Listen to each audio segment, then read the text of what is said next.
ამ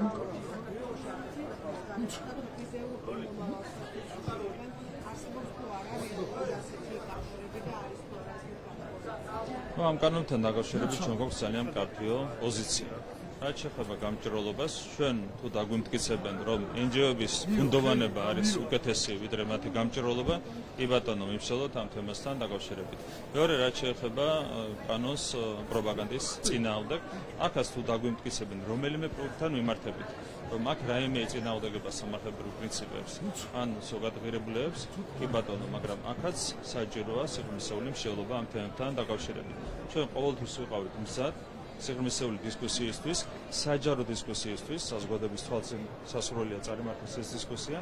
თუ იქნება ასეთი დისკუსია, ჩვენ ყველაფრისთვის ვართ აბსოლუტურად ღია, მაგრამ თავარია წარიმართოს არგუმენტებზე დაფუძნებული დისკუსია ერთ და მეორე საკითხთან დაკავშირებით. ასეთ შემთხვევაში, რა თქმა უნდა, ჩვენ მხრიდან იქნება უზრუნველყოფილი სრული რეალობა.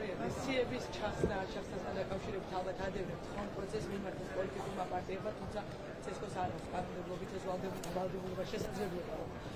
ჩაიხსნას ისე როგორ ვიქნით რა ცდილობა არის თქვენი ოპონენტების მიმართ არის თუ არა ეს გადაწყვეტა რომ ცალკეულმა ადამიანებმა არ მიიღონ პარლამენტში შესulis გადაწყვეტა. თქვენ როგორც მოგეხსენებათ, საქართველოს კონსტიტუცია და კანონმდებლობა შეიცავს საბოტაჟის საწინააღმდეგო მექანიზმებს. ჩვენ ეს მექანიზმები გამოვიყენეთ 4 წლის წინაც და გამოვიყენეთ რა თქმა უნდა ახლაც. აქედან გამომდინარე ასეთი ნაბიჯები, რაც ქვეყნის კანონმდებლობას ეწინააღმდეგება, რა თქმა უნდა, მხოლოდ და მხოლოდ პიარულ, ასე ვთქვათ, მიზნებზეა გათვლილი, მეტი დადურქა ამას ბუნებრივი ვერ ექნება. ყველა მიცის, რომ პარლამენტის პირველ შეკრებამდე სიების ჩახსნა არის შეუძლებელი, შესაბამისად როცა გამართება პარლამენტის პირველი სესია, ყველა დეპუტატის უფლებამოსილება იქნება ცნობილი. ამის შემდეგ თუ ვინმე სურს მიმართოს საქართველოს პარლამენტს ან ცესკოს სიების ჩახსნასთან დაკავშირებით, მანდატის შეწყვეტასთან დაკავშირებით, კი ბატონო შეუძლიათ გააკეთონ, მაგრამ ეს ხდება მხოლოდ პარლამენტის პირველი სესიის შემდეგ.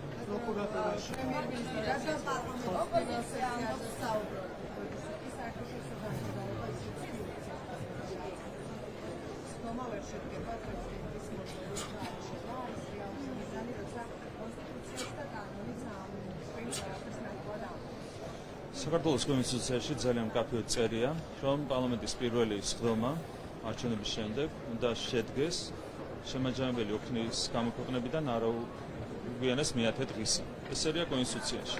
რა თქმა უნდა, პრეზიდენტის აქტი ვერავითარ შემთხვევაში ვერ გადაფარავს საქართველოს კონსტიტუციას, ვინც ერკვევა ელემენტარულ იურისპრუდენციაში, რა თქმა უნდა, დაადასტურებს იმას, რომ სწორედ საქართველოს კონსტიტუცია გადაფარავს პრეზიდენტის აქტს. აქედან გამომდინარე, თუ ვინმე საპირისპირო სამტკიცებს, მას აქვს პრობლემა ან კვალიფიკაციასთან, ან კეთილსინდისიერებასთან, ან ორივესთან ერთად.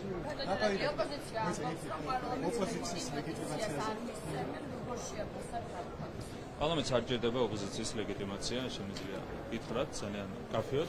პარლამენტს ჭირდება ქართველი ხალხის ლეგიტიმაცია. ქართულმა ხალხმა მიენიჭა საქართველოს პარლამენტის ლეგიტიმაცია და საპარლამენტო უმრავლესობას მიენიჭა შესაბამისი ლეგიტიმაცია. რაც შეეხება ოპოზიციას, თუ ოპოზიცია უარს იტყვის იმ მანდატებზე, რომელიც მას მიენიჭა საზოგადოების შესაბამისმა ნაწილმა, ამით ისინი მათ ხარდამჭერებს მიაყენებენ, რა თქმა უნდა, შეურაცხყოფას, თუმცა ეს მათი საქმეა. ჩვენ ხედავთ, რომ დღითი დღე ოპოზიცია კიდევ უფრო მეტად იფუჭებს საკუთარ რეპუტაციას და საკუთარ მდგომარეობას, ამას აკეთებენ ისინი საკუთარი ხელით და ჩვენ უნდა გავიკეთებინა, იმას აკეთებენ საკუთარი ხელით ოპოზიციის წარმომადგენლები.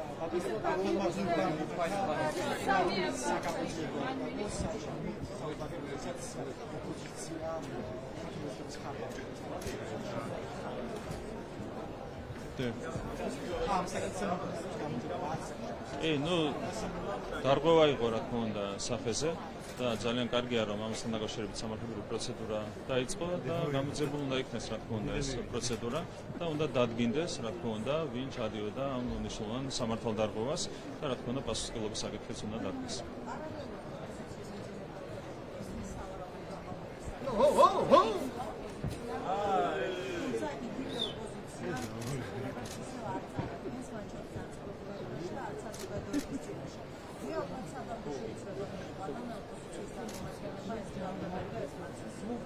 თქვენ იცით რომ ბუნებაში არ არსებობს არავითარი მტკიცებულება, რაც ხო წინასაარჩევნო პერიოდს იყო უპრეცედენტო ჩვიდი გარემო და არავითარი დარღვევები არ დაუფიქსირებიათ, არც ერთი რაიმე არსებით დარღვევა არ დაფიქსირებულა წინასაარჩევნო პერიოდში.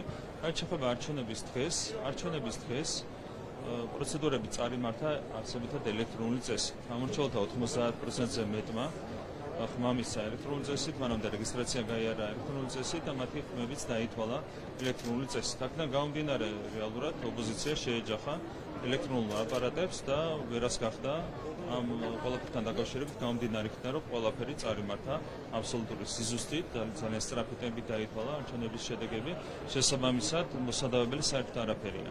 აქედან გამომდინარე არის იმ მდგომარეობაში ბუნებრივი ოპოზიცია, ამიტომ ვერ თანამშრომლობენ ვერც პროკურატურასთან, მიუხედავად სახელმწიფო დეპარტამენტის მოწოდებისა, კიდევ ერთხელ გამიმეორებ, რომ ისინი თავის ხელით აკეთებენ იმ საქმეს, რაც ჩვენ უნდა გავეკეთებინა. ამ ოპოზიციით ქვეყანა არ შეიძლება დიდხანს აგრძელებდეს პოლიტიკურ ცხოვრებას. ეს ოპოზიცია უნდა ჩანაცვლდეს ახალი ჯანსაღი პოლიტიკური ძალებით და რეალურად აქეთკენ მიყავთ მათ საკუთარი ხელით პროცესები.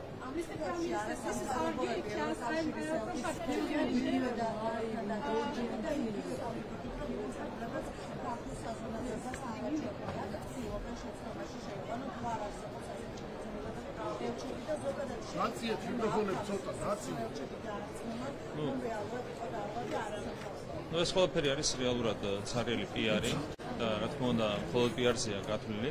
სინამდვილეში რა თქმა უნდა ასეთ აქტებს ვერავითარი ეფექტი ვერ ექნება. კიდევ ერთხელ გამიმეორებ, ყველაფერი არის მშვიდად, წყნარად. შეჯამდება არჩევნების შედეგები, აქედან მე-10 დღეს გამართება პარლამენტის სხდომა. ამის შემდეგ დაიწყება საპარლამენტო ცხოვრება, აქედან ძალიან მალევე სავარაუდოდ იანვრის დასაწყისში გამართება პრეზიდენტის არჩევნები, ამის შემდეგ შედგება პრეზიდენტის ინაუგურაცია. ქვეყანა ჩვეულებრივად აგრძელებს ცხოვრებას, ხორციელდება არაერთი პროექტი, გრძელდება პროექტების განხორციელება, ჩვენ ვიწყებთ რა თქმა უნდა ჩვენი 4 წლიანი პროგრამის შესრულებას და ჩვენ პასუხისმგებელი ვართ იმაზე, რომ 4 წლის თავზე შესაბამის ანგარიშს ჩავაბარებთ ქართულ საზოგადოებას, ჩვეულებრივად ჩვიდაც გრძელდება პროცესები, დანარჩენი არის ჩვეულებრივად ქარიშხალი ჭიქაში, რის დადგმასაც ცდილობს საპარლამენტო. ჩვენი ქვეყანა საჯარო მოხელეების შორის კორუფციის სიმცირით მსოფლიოში 22-ე, ევროპაში კი მე-11 ადგილზე. ეს არის მსოფლიო ბანკის შეფასება, როგორც ამ განაპირობა ეს რეალურად ეს არის ერთ-ერთი მაჩვენებელი, რითაც შეგვიძლია ვიამაყოთ და აქვე უნდა ითქვას ის, რომ ჩვენ გვაქვს კიდევ უფრო ამბიციური მიზანი, რასაც მე პარლამენტში გამოსვლისას საუბრობდი. ჩვენი ამბიციური მიზანია, რომ მსოფლიო ქვეყნების სამეულში გავიდეთ ჩვენ კორუფციის სიმცირის თვალსაზრისით. კარგი ტემპი გვაქვს აღებული, ბევრი ნაბიჯი გადაიდგა, თუნდაც ამ 1 წლის განმავლობაში იმისათვის, რომ შემცირებულიყო კიდევ უფრო მეტად კორუფციის დონე ჩვენს ქვეყანაში და მიმართულებით გავაგრძელებთ ჩვენ, რა თქმა უნდა, მუშაობას. თქვენ იცით, რომ მთავრობის საქმიანობა არის სრულად გამჭვირვალე, ყველა განკარგულება, ყველა გადაწყვეტილება საქართველოს მთავრობის ქვეყნდება და ასე გავაგრძელებთ, რა თქმა უნდა, გამჭვირვალედ მუშაობას იმისათვის, რომ საზოგადოებას ჰქონდეს სრული ინფორმაცია მთავრობის მიერ მიღებულ თითოეულ გადაწყვეტილებასთან დაკავშირებით. ჩვენი ერთ-ერთი ამბიციური ამბოცანა არის ის, რომ გავხდეთ მოწინავე ქვეყანა კორუფციის სიმცირის თვალსაზრისით მთელი მსოფლიოს მასშტაბით.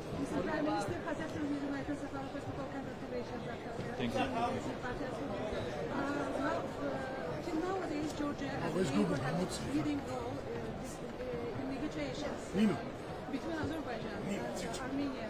What will be in future and what can you say about this? Also, mine, maps, etc. So we are proud of our very friendly relations between Azerbaijan and Georgia. If there will be a need for us to play a more active role in terms of promoting negotiations, we stand ready for that, but we depend on consultations with the partners. What about the role of Azerbaijan? No, it's just excellent that our neighboring country, our friendly country Azerbaijan is hosting COP29, which will promote Azerbaijan's role, of course, in this respect. President Aliyev delivered an excellent speech yesterday. The conference is excellently organized. I would like to congratulate our friends from Azerbaijan for this event.